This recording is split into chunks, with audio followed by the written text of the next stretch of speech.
Welcome to the Workers' Reading Room. Today I'm reading American Trade Unionism by William Z. Foster. This is Chapter 13, Wrecking the Labor Banks. The first crack in the illusory structure of business unionism came in 1927 with the collapse of the railroad labor banks. The question of establishing a labor bank was first proposed to the B of LE at its convention in 1912, but it was voted down. In the 1915 convention, however, the delegates voted to set up a bank to handle the union's growing funds, but the war situation prevented definite action until 1920, when the Brotherhood of Locomotive Engineers Cooperative National Bank was opened in Cleveland. Its popularity was instantaneous. A miraculous flow of gold came in from every side. Within a couple of years, its resources totaled $27 million. Their appetites whetted by this golden success, the B of LE officials, under the thumb of the czar-like Warren S. Stone, launched headlong into a program of frenzied financiering such as seldom been seen in this country. Declaring that it was as easy to operate a bank as to run a peanut stand, Grand Chief Engineer Stone proceeded to establish labor banks all over the country. All that was necessary was money to float them, then riches would come. The engineers scraped together their savings and, trusting their officials implicitly, poured their money into the various financial schemes one after the other. In addition to the publicly listed institutions and investments, the B of LE has or has had many other companies and interests which have more or less remained unknown publicly. For example, there was the investment in the Empire Trust Company of New York, a $90 million corporation. Stockbridge says that, quote, "it was not much less than a half interest," end quote. Besides, there were many other side issues where the officials plunged into various companies on their own account, drawing the membership after them. All told, banks, investment corporations, real estate projects, industrial companies, etc., the financial enterprises of the B of LE amounted to the imposing total of $100 million. For a time, everything went lovely. Fulsome praise was poured out upon Stone and his associates for their, quote, "wonderful financial achievements." They were the idols of every labor bureaucrat who itched to get his hands on the workers' slim savings. The capitalists welcomed the whole development, which they were quick to see worked entirely against militant unionism. Stockbridge, in his enthusiastic article in the ultra-scab Saturday Evening Post, said, quote, "Capital simply cannot afford to let the Brotherhood fail. It would be too serious a setback to the growing amity between capital and labor," end quote. Wall Street opened its doors to Stone. Praise for him filled the capitalist press. He was the herald of a new day of no strikes and a docile working class. Stone declared that a new era had dawned for the labor movement. He divided labor history into three epochs. The first was the beginning of class consciousness and organization. The second was a general struggle for the right of collective bargaining. And the third, now beginning, is to be an era of cooperation with, rather than war against, the employers. Of the new development, the most striking manifestation is the labor bank. This theory of Stone's, seized upon by Matthew Wool and other reactionary leaders, has been developed by them into the so-called higher strategy of labor. The theory that it is not necessary to struggle against the employers, but to cooperate with, that is, surrender to, them. In the midst of an atmosphere of wild promises of wealth and power, the B of LE financial institutions developed. Stone became absolute dictator. He reorganized the union on the basis of the new conceptions. He made himself president at $25,000 a year, with almost as much more in expenses. The financial side of the union became dominant. The protective department, the section dealing with wages and working conditions, was relegated to a minor phase of the union's makeup and activities. The Grand Chief Engineer at the head of it was reduced to fourth-ranking officer. The rank and file of the union, for the most part, were hypnotized by Stone's, quote, successes and his sophistries. They believed his promises of riches to be won in industry, in finance, in real estate. They gathered together their hard-earned dollars and poured them unquestioningly into his various enterprises one after another as they were launched. So great was their confidence, for example, that only one circular letter to the membership sufficed to sell $1 million capital stock of the Brotherhood Holding Company. The other companies were similarly accepted and financed. A deaf ear was turned to the more conscious, more clear-sighted elements in the union who warned against these developments. For the most part, their warnings were scoffed at as the complaints of incurable radicals altogether out of touch with the realities of life. The Union lived in a golden dream.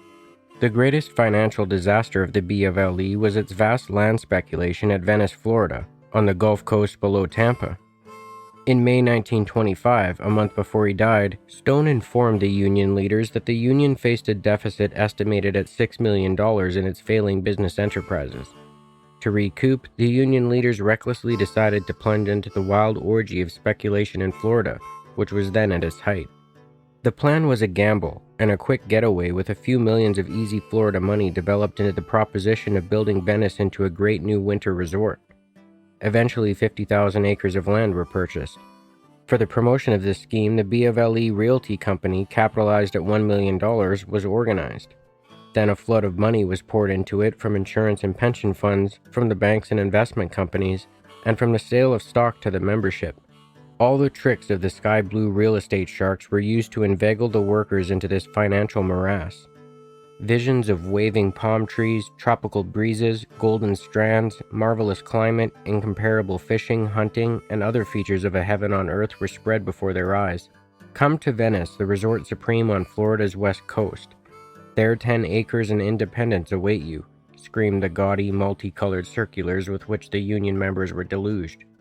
All told, according to the Committee of 10 report, $16 million was invested in Florida. The building of Venice went ahead in an unparalleled maze of speculation, extravagance, and graft, when suddenly the bottom fell out of the entire Florida land boom. Real estate values fell to a half or a third of their former figures. The B of LE was left holding the sack. The Florida scheme, in which hundreds of engineers had invested their last dollar, utterly collapsed. The very life of the unions was threatened. A rude awakening. The golden dream was now quite at an end. The disillusionment came during the B of LE convention held in Cleveland from June 6 to July 21, 1927. The delegates got the shock of their lives. They suddenly discovered their union to be plunged into one of the greatest financial failures in American history. The vast network of banks and investment companies, which they had thought to be such a glowing success, turned out to be nothing but a ghastly ruin, the whole thing tottering on the brink of bankruptcy, with sheriffs knocking on the door and lawsuits menacing from all sides. Their trusted and brilliant leaders they found out to be charlatans and grafters when not incredibly stupid and incompetent. They learned that not only were their banks and other financial concerns broke, but also that the union funds were gutted, and that they personally could be held liable for millions of dollars squandered in the incredible financial debauch. They confronted a desperate situation threatening the very life of their organization. It was indeed a rude awakening. Faced by this crisis, the deepest in the 64 years' history of the B of LE, the delegates practically turned the convention over to a receivership, the Committee of 10 with an attorney, Judge Newcomb, at its head, to find a way out of the shambles. Then, for 6.5 weeks, the longest convention ever held by the B of LE, and at a cost of about $1 million, they struggled to rid themselves of the herd of financial white elephants thrust upon them by their leaders, and to find a way to save their organization. The loss from the many wrecked institutions runs into millions. No very definite totals were developed. The Committee of 10 submitted no general balance sheet. After studying the financial maze for several weeks, Delegate Van Pelt of the Committee of 10 said, pages 1888, quote, "Does anybody know what we owe? Does the Committee of 10 know? Not by a damn sight," end quote. Some approximation of the loss can be made, however, from the emergency measures adopted by the convention to meet pressing obligations. First, the convention plastered a $4 million mortgage on the 2 Cleveland office buildings. Then it put on a $7,200,000 assessment on the membership. After all this, Chairman Myers of the Committee of 10 said, page 2061, quote, "I want to say that at the end of the 2 years, the committee will be badly mistaken if we don't find ourselves with an indebtedness of approximately $8 million hanging over us," end quote. Thus, the loss would be at least $19 million. And this does not take into account millions lost by members in buying stock for which the B of LE cannot be made directly responsible. Delegate Merriman, page 2015, even suggested a total loss of $30 million, and no one rose to contradict him. That the losses are huge, possibly as much as $20 million, was further indicated by the proposals of Mitten, to be dealt with later, which required that the B of LE raise $25 million to cover its bad investments. How hard the erstwhile rich union is hit was indicated by a statement of Delegate Huff, a financial trustee, page 1983, quote, "On July 19th, we owed $300,000 to the Corn Exchange Bank in New York, and we didn't have a thin dime to pay with it," end quote.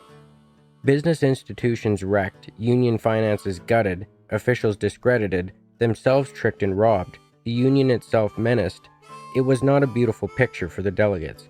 Judge Newcomb rubbed more salt into their wounds when he pointed out that the individual union members were responsible for all the bankrupt institutions in which the Brotherhood held a majority of the stock, or where it had guaranteed the investments and loans. One thing the delegates learned, that they have had a sufficiency of trade union capitalism. All voiced that sentiment. It would have taken a brave, quote, labor banker to face that disillusioned and enraged body of engineers and to spin them the fairy tales, formerly gospel in the organization, about labor becoming capital and the workers winning a competence by investing in labor banks and similar concerns. Even the most reactionary of the leaders had to yield to the spirit of disgust towards labor financiering that animated the rank and file. Delegate McGuire of the Committee of 10 sounded the keynote when he said, page 2002, quote, "I have been giving all my time for several weeks to studying this problem, and it has resolved itself into 3 or 4 words, and they are, get out of it, and the quicker you get out of it, why the better off you'll be." The leaders who managed to save their skins in the house cleaning which took place all came forth, for convention purposes at least, as strong opponents of trade union capitalism and its works. They tried to get a fresh hold upon the rank and file by capitalizing the indignation and resentment in the latter's hearts.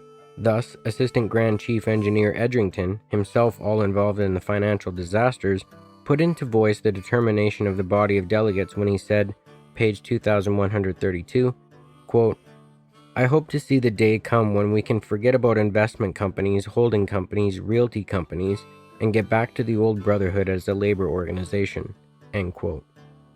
The harmful effects.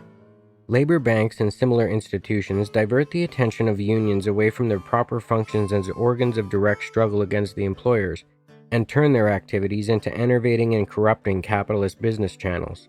The real tasks of building the unions and defending the workers' interests are forgotten. Thus, Grand Chief Johnson said correctly, page 2133, quote, 90% of our time has been spent discussing the financial activities, and no time has been given to the Brotherhood," end quote. Such neglect saps the unions at their very foundations. The misdirecting of the unions into capitalist business draws them inevitably, or rather their leaders, into the most demoralizing alliances with the employers. The B of LE banks and investment projects are tied up with all sorts of labor-crushing capitalists. Inevitably, the union leadership thus falls under control of these enemies of the workers and does their bidding. Thus, we see such shameful spectacles as Warren Stone endorsing in 1924 the great multimillionaire labor exploiter Coleman DuPont as a, quote, friend of labor in the Delaware senatorial elections. Thus, we see the union leaders cheek by jowl with the great Wall Street capitalists, as in the Equitable Deal. And so long as the union engages in capitalistic business, just that long the employers will control the various banks.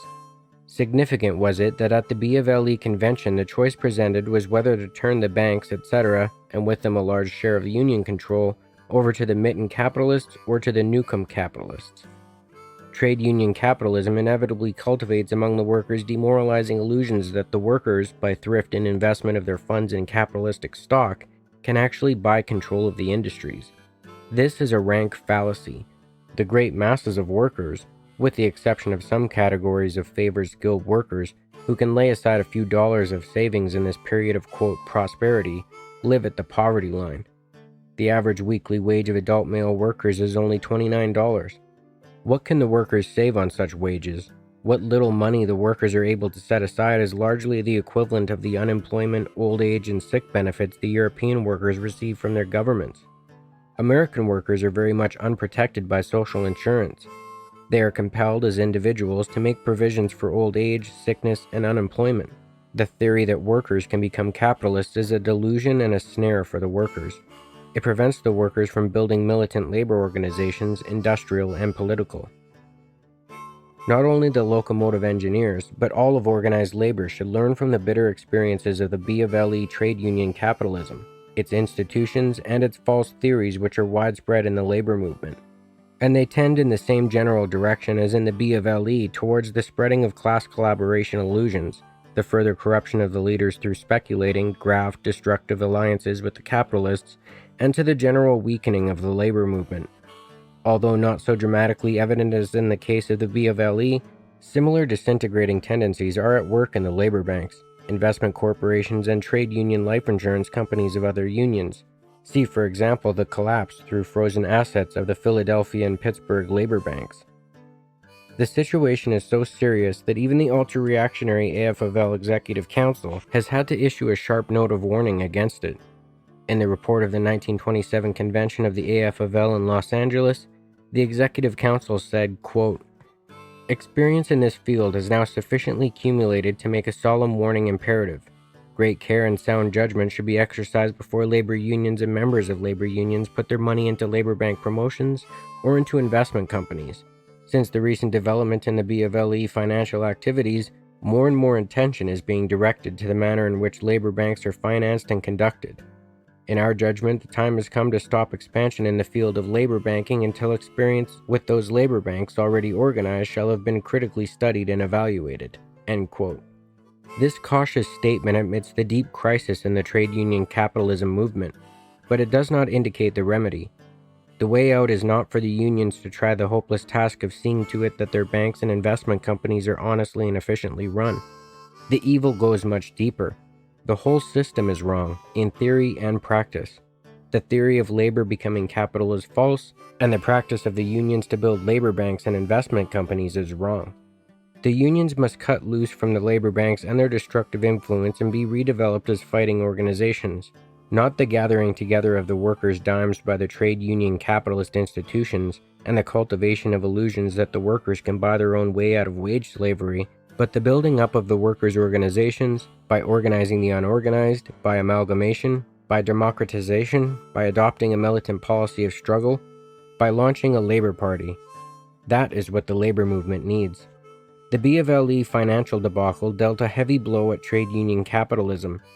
If considerable portions of the workers can even get an inkling of the lessons of this important event, the harsh experiences of the B of LE will not have been in vain. At the time the champions of business unionism were peddling their disastrous illusions to the workers, the TUEL was pointing to such real tasks of the labor movement as organizing the unorganized. 1927. That is the end of chapter 13. Hope you all enjoyed it. Thanks for listening to the Workers' Reading Room. Have a good day, folks.